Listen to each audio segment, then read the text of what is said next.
वसुदेवाला 7 पत्नी आहेत. भैरवी, रोहिणी, भद्रा, मदिरा, रोचना, इला, देवकी प्रमुखा आसन पत्नी आनक दुंतोबे. 7 पत्नी आहेत आणि 7 पत्न्यापैकी दुसऱ्या नंबरची जी पत्नी आहे तिचं नाव आहे रोहिणी. पहिल्या नंबरची आहे तिचं नाव आहे देवकी. आणि रोहिणीचा जो पुत्र आहे, रोहिणीला लवकर, रोहिणीच्या अगोदर देवकीला जे 6 मुलं झालेत. किती? देवकीला ज्यावेळेस 6 मुलं झाले त्यावेळेस रोहिणीला पहिला पुत्र झाला. रोहिणीला पहिला पुत्र झाला. देवकीची 6 अगोदर रावणानं संपवली. जो 7वा होता तो योग मायेनं कुणाच्या गर्भात आणून घातला होता? रोहिणीच्या. म्हणजे 6 संपल्यानंतर रोहिणीला पहिला पुत्र झालता. त्या पहिल्या पुत्राचं नाव आहे बलराम. बलराम दादाचे त्या ठिकाणी येत आहेत. मग बलरामच्या नंतर सुद्धा बलराम दादाला दुसरे भाऊ आहेत. बल, भगवत, सारंग, दुर्मद, एकूण, ध्रुव आदी मुलं आहेत रोहिणीची. मग सर्वात छोटी देव जी आहे महाराणी देवकी, देवकीला सुद्धा 8 मुलं आहेत. पण 8 मधले 6 रावणानं आपलं कंसानं संपवले. 7वा रोहिणीच्या गर्भात नेऊन घातला आणि जो 8वा आहे तो भगवान श्रीकृष्ण. त्यांना मथुरेत जन्म घेतला. जसा मथुरेत जन्म घेतला तर मथुरात जन्म झाला. जन्म झाल्याबरोबर प्रभूला गोकुळात आणून घातलं. गोकुळात आणल्यानंतर त्या ठिकाणी पाळणा हल्ला. पाळणा हल्ल्यानंतर काय झालं? आता तिथं गोकुळात आनंद व्यक्त केला. आणि शुकदेवजी म्हणतायत हळूहळू कन्हैया चोऱ्या करू लागले. चोऱ्या करत असताना हळूहळू अनेक खेळ खेळत असताना प्रभूनं अनेक लीला केल्या. लीला करत असताना कौरव पांडवाच्या युद्धामध्ये अर्जुनाचे रथी होय हा सारथी रथ चालवला. पांडवांचा बाबा तुझ्या आजोबा असणाऱ्या पांडवांचा विजय प्राप्त करून झाला. आणि भगवान कन्हैया कुठे निघून गेले? द्वारकेला निघून गेले. निजधामाला नाही, द्वारकेला निघून गेले. आणि द्वारकेला गेल्यानंतर तिथं सगळ्या यादव कुळ संपवल्यानंतर निधामाला गेलं. आणि शुकदेवजी म्हणतात राजा असा परीक्षितीला म्हणतात की परीक्षित या पद्धतीनं कृष्ण अवताराची कथा समाप्त झाली. बोले गोपाल कृष्ण भगवान की जय. आणि 2 मिनिटं शुकदेवजी शांत झाले. आणि शुकदेवजी जसे शांत झाले तसं परीक्षित राजा नुसतं तोंडाकडे पाहायला लागले. परीक्षितीने प्रश्न विचारला, गुरुजी झाली भागवत कथा? गुरुजी म्हणले आता तर सांगितली भागवत कथा. म्हणले तुम्ही तर म्हणत होते राम अवतार आणि कृष्ण अवतार हे 2 अवतार मुख्य आहेत. म्हणजे आता तर राम कथा सांगितली ना, आता कृष्ण कथाही सांगितली. धमाला गेले देव. परीक्षितीच्या डोळ्यात पाणी आलं. म्हणजे गुरुजी विस्तारपूर्वक सांगा ना, 5वा दिवस आहे कथेचा.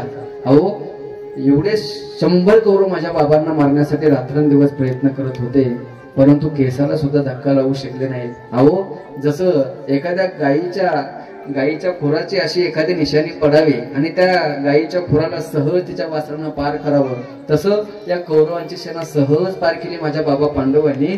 आणि तुम्ही ज्याच्यामुळं माझ्या खऱ्या अर्थानं माझ्या जन्माच्या अगोदर, माझा जन्म होण्याच्या अगोदर आईच्या गर्भामध्ये मला ज्यानं त्या भगवंतानं दर्शन दिलं, त्या भगवंताची कथा सांगताना एवढी संक्षिप्त रूपात का सांगितलं? बाकीच्यांची कथा विस्तारपूर्वक सांगता आणि माझ्या कन्हैयाची कथा का अशी तुम्ही छोटी सांगितली? मला सांगा ना विस्तारपूर्वक. परीक्षित म्हणाला. सुखदेवजी म्हणतायत राजा अरे तुझ्यासारखा श्रोता मी आतापर्यंत पाहिलाच नाही. 5 दिवस झाला कथा चालली. बरं ती कथा आपल्यासारखी नव्हती. आज संध्याकाळी 7ला चालू झाली की ती कथा उद्या संध्याकाळी 7 वाजता संपायची. आणि 7 वाजता उद्या संध्याकाळी संपली की लगेच त्या 7 वाजता लगेच दुसऱ्या दिवसाची कथा चालू व्हायची. म्हणजे नॉनस्टॉप कथा चालू होती. ना म्हणतात की वक्त्याने आसन बदललं, ना ऐकणाऱ्या श्रोत्याने आसन बदललं. त्या ठिकाणी शुद्धजी म्हणतात राजा परीक्षित 5 दिवस झाले तरी भूक लागली असेल, तहान लागली असेल, शरीराला काहीतरी खाऊन तरी घे. तू राजा आहे, राजाला उपवाशी राहणं शोभा देत नाही, तुला उपवाशी राहायची सवय नाही. परीक्षित राजा म्हणतायत गुरुजी खरं सांगू का, जेव्हापासून ही कृष्ण कथा ऐकतो ना तेव्हापासून माझे तहान भूकच हरपली. मला भूक नाही लागत, मला तहान लागत नाही, मला फक्त कृष्ण कथा सांगा. शुद्धजी म्हणतात तुझ्यासारखा श्रोता आतापर्यंत पाहिलं नाही, म्हणून तुला आता मी ही कृष्ण कथा सांगतो. पहा, शूरसेन नावाचा एक राजा आहे. मथुरेमध्ये एक उग्रसेन नावाचा राजा आहे आणि एक शूरसेन नावाचा राजा आहे. जो उग्रसेन नावाचा राजा आहे त्या उग्रसेन राजाचा एक मुलगा आहे, त्याचं नाव आहे कंस. आणि जो शूरसेन नावाचा राजा आहे त्याचं नाव आहे वसुदेव. लहानपणी दोघंही एकत्र वाढतात, एकत्र दोघं खेळ खेळतात. कंस राक्षस आहे, राक्षसी वृत्तीचा कंस असल्या कारणानं त्यांना आपल्या आई वडिलांना बंदी खाण्यात टाकलं. जे आई वडिलांना त्रास देतात समजून घे, ही कंसाच्या पार्टीची माणसं असतात. आई वडिलांना त्रास दिला, ब्राह्मण देवता यज्ञ करायचे, त्यांना यज्ञ बंद पाडले. साधू संतांना तो त्रास देऊ लागला. ज्या ठिकाणी सप्ताह कीर्तन चालायचे ते सप्ताह कीर्तन कंसानं बंद पाडले. सगळ्या देवता लोकांना त्रस्त केलं. शेवटी ह्या देवता लोक सगळेजण देवाकडे, ही पृथ्वी गायीचं रूप घेऊन देवाकडे गेले आणि देवाला सांगितलं, देवा असाच जर अधर्म घडत राहिला पृथ्वी तलावर तर मी रसा तळाला जाईल, तुम्हाला यावं लागेल. असं म्हटल्याबरोबर देवानं डोळे बंद केले आणि देवाला सांगितलं, हे पा थोड्या दिवसामध्ये वसुदेवाच्या आणि देवकीच्या पोटी मी जन्म घेणार आहे. वसुदेवाच्या आणि देवकीच्या पोटी मी जन्म घेणार आहे, तुम्ही निश्चिंत राहा. त्या ठिकाणी भगवंतांना असं सांगितल्यानंतर देवता लोकांना आनंद होतो. देवता लोक सगळेजण त्या ठिकाणी स्वागतासाठी, माझ्या कन्हैयाच्या स्वागतासाठी सगळे येत आहेत. आणि सगळे आल्यानंतर सगळे येण्याच्या अगोदर ज्या वेळेस हा निरोप समजतो, आता हळूहळू कंस राक्षस वृत्तीचा होता, पण राक्षसाच्या डोक्यात एक विचार चांगला होता. पहा, एक दिवस सकाळ सकाळ असा बसला असताना कंसाच्या डोक्यात विचार आला. किती केलं तर त्यांना देवकीकडे त्याची नजर गेली. देवकीला पाहिल्याबरोबर म्हणला, कशी का असना पण माझी बहीण आहे, मला माझ्या बहिणीचं लग्न केलं पाहिजे. मग बहिणीसाठी तो योग्य वर शोधत असताना त्याच्या लक्षात आलं की माझा मित्र आहे, लहानपणापासून मी त्या वसुदेवासोबत राहतो. वसुदेव कोणता वाईट आहे, वसुदेवाशी लग्न लावून देऊ. वसुदेवाशी लग्न ठरवलं, वसुदेवाचं आणि देवकीचं लग्न लावलं. अरे स्वतःच्या बहिणीचं एवढं मोठं लग्न केलं, बहिणीला वाटा लावण्याचा प्रसंग, वाटा लावायला कंसानं दुसऱ्याला पाठवलं नाही. म्हटलं, मी माझ्या रथात माझ्या बहिणीला नेऊन घालणार. रथ चालवायला बसला, पण देवता लोकांना शांत राहवलं नाही. देवता लोकांनी आकाशवाणी केली. देवतांना सांगितलं, अरे कंसा, तू जिला आनंदानं वाटा लावतोय ना, जिला आनंदानं सासरी वाटा लावतोय, तिच्याच पोटी 8वा मुलगा येणार आहे आणि तो तुझा काळ होणार आहे. तिच्या पोटी 8वा काळ म्हटल्यानंतर कंसाला राग आला. रथातून उडी मारली, घेऊन खडग माराय धावला. हात तो धरीला वसुदेवानं हात धरला. अरे कंसा काय करतोय, कोणाला मारतो? ऐकलं नाही का आकाशवाणी? हिच्या पोटी 8वा मुलगा येणार आहे, तो माझा काळ असणार. अरे हिच्या पोटी येणार आहे, ही तर नाही ना तुझा काळ? नाही, ही काळ नाही, पण 8वा मुलगा काळ असणार आहे. मग त्यापेक्षा हिच्या पोटी येणारा जर बाळ मला मारत असेल तर हिला संपवली तर मग ते 8वाही यायला नको, माझं मरणही नको. म्हणलं, तसं नाही, तुला 8व्यापासून भीती आहे ना, 8वा झाल्यानंतर तुझ्या ताब्यात देऊ. बाकीचे राक्षस म्हणले, अरे हे तिकडे गेल्यानंतर काय माहिती 7वा देते का 8वा देते का पहिला तुझ्या हातात देते. वसुदेवानं सांगितलं, शंका घेऊ नको, आम्ही तुझ्या घरी राहू. म्हणजे बंदीखान्यात राहावं लागेल, मान्य. पहारेकरी असतील, मान्य. 8वा झाल्यानंतर माझ्या ताब्यात द्यावं लागेल, मान्य. ठरल्याप्रमाणे बंदीखान्यात ठेवलं जाते. पहिल्यांदा असा प्रसंग येतो. पहिल्यांदा ज्यावेळेस त्या देवकीला जे मूल होते, तो मुलगा न होता मुलगी होती. काय पाहिलं की मुलगी आहे, एवढी सुंदर मुलगी दिसली. सुंदर मुलगी दिसल्याबरोबर कंसाचं मन भरून आलं आणि कंसानं सांगितलं, अरे ही तर पहिली आहे, हिला का मारायचं? आणि दुसरी गोष्ट, हिच्या पोटी येणारा 8वा मुलगा माझा काळ असणार आहे. हा मुलगा नाही, ही मुलगी आहे, मी मुलीला मारणार नाही. पण ती मुलगी संपवली. 2री झाली, 3री झाली, 4थी झाली, 5वी झाली. 6 मुलाशी देवकीची संपवली. आणि संपवल्यानंतर आता 7वा होता. 7वा जो होता तो कोण होता? शेषाचा अवतार. पाठीमागे राम अवतारामध्ये जो लक्ष्मण होता, जो पाठीमागच्या अवतारामध्ये छोटा होता तो बलराम दादा. आता लक्ष्मणचे आता इथं मोठे बनून आले, बलराम दादा बनून. म्हणे कशासाठी? तर त्या ठिकाणी लक्ष्मणजी येत नव्हते. म्हणले, देवा 14 वर्ष वनवासाला तुमच्या बरोबर राहिलं, रात्रंदिवस सेवा केली, तुम्ही माझा विचार केला नाही, मी आता तुमच्या बरोबर येणार. देव म्हणले, एक काम करा, लक्ष्मणा पाठीमागच्या या अवतारामध्ये तुम्ही लहान होते, आता पुढच्या अवतारात तुम्ही मोठे व्हा. तुम्ही मोठे झाल्यानंतर मी तुमची सेवा करेल. मी कृष्ण बनून छोटा असेल, तुम्ही बलराम दादा बनून मोठे व्हा. तुम्ही सांगायचं आणि मी काम ऐकायचं. आता मागच्या जन्मात तुम्ही सेवा केली, मी सांगितली, तुम्ही सेवा केली. आता या जन्मात तुम्ही सांगणार आणि मी सेवा करणार. बलराम दादाला मान्य झालं. बलराम दादा सातव्या वेळेला बलराम दादा येतात. भगवंत म्हणले माझ्या लखनजीचा अवतार आहे, माझा शेषाचा अवतार आहे, माझा बलराम दादा आहे. म्हणजे याला हा कंस झाल्याबरोबर मारतो.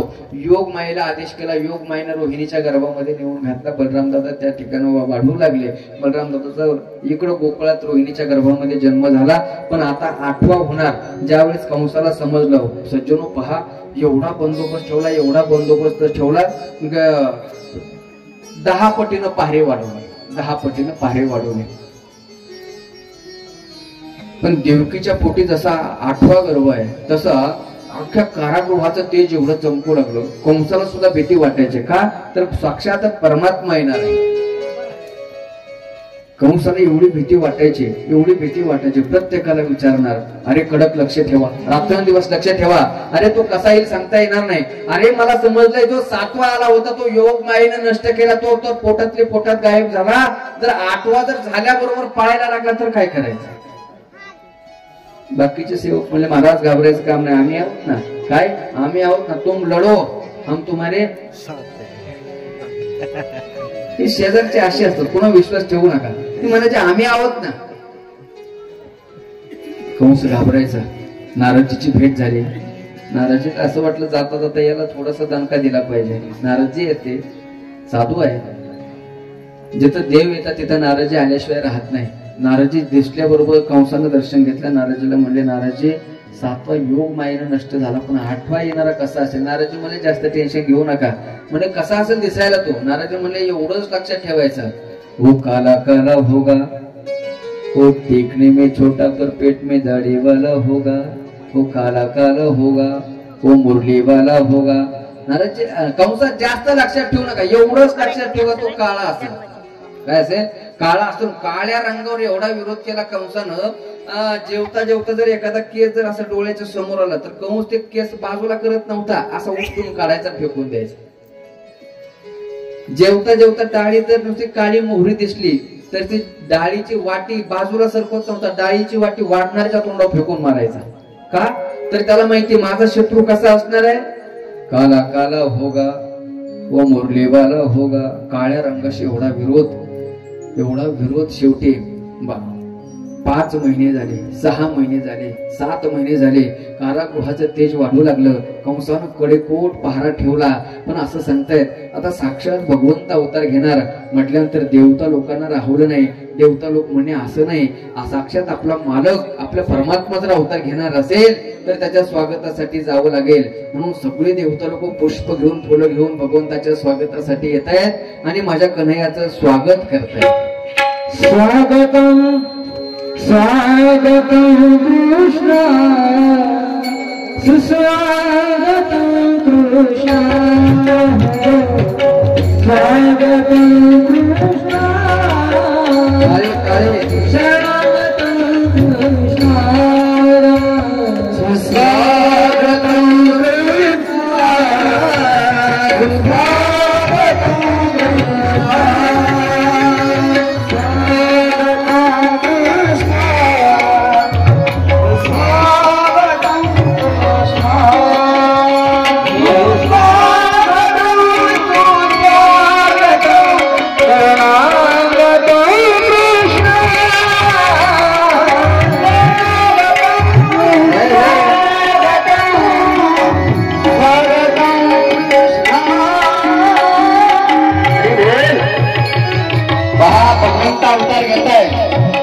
देवाच्या स्वागतासाठी कोणी कंजूसी करायचे, टाळी वाजवून स्वागत करायचे. येण्याच्या अगोदर स्वागत असते, आल्या तो देव पुष्पवृष्टी करताय.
सर्वजण स्तुती करतायत.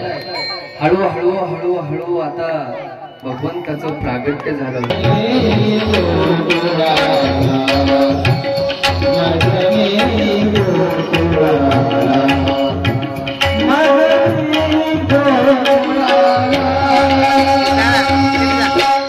नंदाच्या घराला मोजनी गोकुळाला. वसुदेवजी म्हणतायत कृष्णा कसं न्यायचं रे बाबा. देवकी म्हणते तू जाऊन आला, तुला मुलगा बनवून यायला सांगितलं होतं. भगवंत म्हणतात आई मला असं वाटलं इथं कंस मामा आहे, कंस मामानं जरी वेड्यावानी केलं जो जागा झाला तर इथं त्याचा कार्यक्रम करून जायचं म्हणून लोक मोठं सगळं सशंक चक्र गदा सगळं माझं घेऊन सोबत आलो. म्हणले तुला तू देवा तुला खेळू द्या, त्याला खेळू द्या की मायेची बंधनं आपोआप मिळतात. भगवंताला आता मथुरेतून आता पाप मोठ्यानं बोलू नका, अजून मथुरेत जागा झाला कंस मामा तर इथंच कथा संपून टाकेल. 5व्या दिवशी उचलला गोकुळात नेऊन घेतला. भगवंत माया उपजली तेथे मज ठेवे, मला तिथे ठेवा आणि मायेला इकडे घेऊन या. गेले वसुदेवजी जात आहेत त्या ठिकाणी ठेवून येत आहेत. 8वा झाला. कंस महाराज येत आहेत, पळत येत आहेत, पाहतायत तर अरे मुलगी आहे म्हटल्यानंतर शेवटी दुश्मनांना समजून सांगितलं, मित्रांनी समजून सांगितलं अरे हिच्या पोटी येणारा मुलगा मारेल पुन्हा.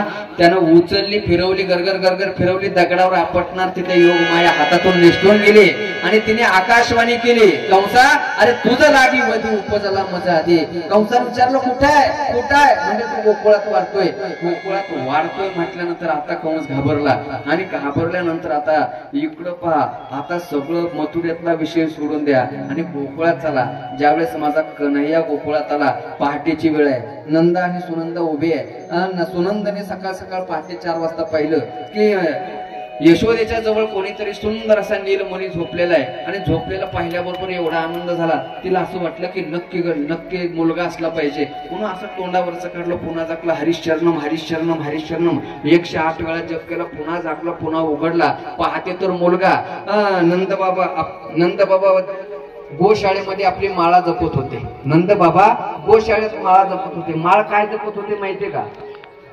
श्रीकृष्ण गोविंद हरे मुरारे नाही, रामकृष्ण हरे नाही. मग 75 का होय गयो अभी तो भयो नाही, 75 का होय गयो अभी तो भयो नाही. 75 वर्षाचा झालो अजून मुलगा झाला नाही. 75 वर्ष माळ जपताना कशाची जपायचे? 75 वर्ष झालो अजून मुलगा होईना माळ जपायचे. आणि तेवढ्यात सुनंदा पळत गेली आणि सुनंदा म्हणली बाबा भैया बधाई हो. बाबाने विचारलं अगे पगली किस बात की बधाई? बाबा पहिले मेरे को ये बताओ मोको क्या देवो. हरिशरणम 100 ब्राह्मणाला सोबत घेतलं आणि त्याचं भगवंताचं नामकरण करण्यासाठी आले. पण इकडं हळूहळू सगळ्यात काय वर्णन करावं याचं चिंतन करतायत. नंद घरा नंद भयो जय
हसू गालात नाचू गाला पैंजन धर रे गोपी माला जय हो आना दिसतो नवनीताचा शृंगार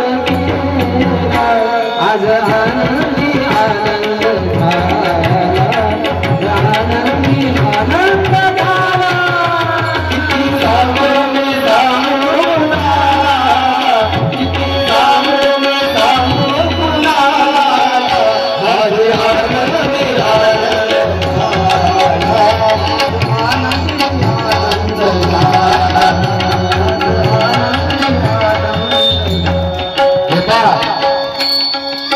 कृष्ण गोकुळात आला होता, एकटाच आला नव्हता. ज्यावेळेस कृष्ण झालेला समज झाला असं म्हणतात नंद घर आनंद भयो. नंदाच्या घरी कृष्ण झाला नाही, नंदाच्या घरी काय झालं आनंद. नंदाच्या घरी आनंद झालाय, नंदाच्या घरी कृष्ण झाला नाही. तर असं सांगतात त्या ठिकाणी गोपी आल्या, गवळणी आल्या, छोटे छोटे गोपाळ आले आणि सगळं जण बधाई देण्यासाठी येत आहेत. पण बधाई देण्यासाठी असं नाही, ज्या महिला आहेत ना त्या यशोदेला बधाई देतात आणि जे पुरुष वर्ग आहेत ते नंद बाबाला बधाई देतात. त्या यशोदेसाठी बधाई देतील. जे गवळी असतील गोपाळ असतील ते नंद बाबाला बधाई देतील. यशोदा मातेचं नाव आलं की तुम्ही बधाई हो म्हणायचं, नंद बाबाचं नाव आलं तर तुम्ही पुरुषांनी बधाई हो म्हणायचं. यशोदे बधाई हो.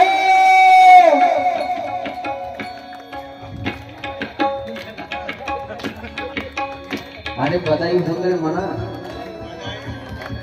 यशोदा मैया बधाई हो. अरे वा, आपलं शेमड झालं तर अख्या गावाला सांगत होता शेमड झालं, म्हणत नाही शेमड झालं शेमड झालं. अरे नंदाच्या घरी कृष्ण झालाय आणि बधाई देण्यासाठी तुमच्यासारख्या गवळी नव्हत्या हलकट, अशा मोठ्यानं ओरडत होत्या यशोदा मैया बधाई हो.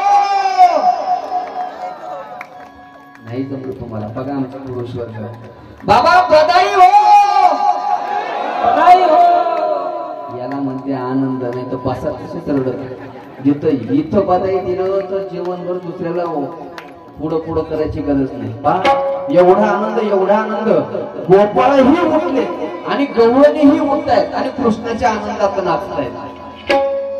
नंदभर आनंद भयो रे जय जय कन्हैया लाल की. नंदभर आनंद भयो रे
आजचा असतो आणि इथून पुढे आता भगवंताच्या सुंदर अशा गोड लीला आहेत. गोकुळामध्ये जेवढ्या लीला केल्या तेवढ्या आपल्याला विस्तारपूर्वक पाहता येतील. उद्या सर्वांनी लवकर वेळेवर यायचे आणि भगवंताच्या सुंदर अशा लीला आपल्याला या ठिकाणी पाहायच्यात.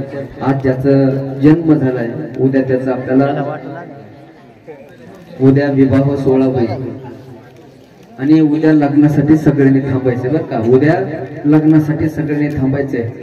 लग्न पुन्हा आहे का नाही. म्हणून उद्या सगळ्यांनी वेळेवर या, वेळेवर कथा संपवण्याचा प्रयत्न करूया. तो जन्माची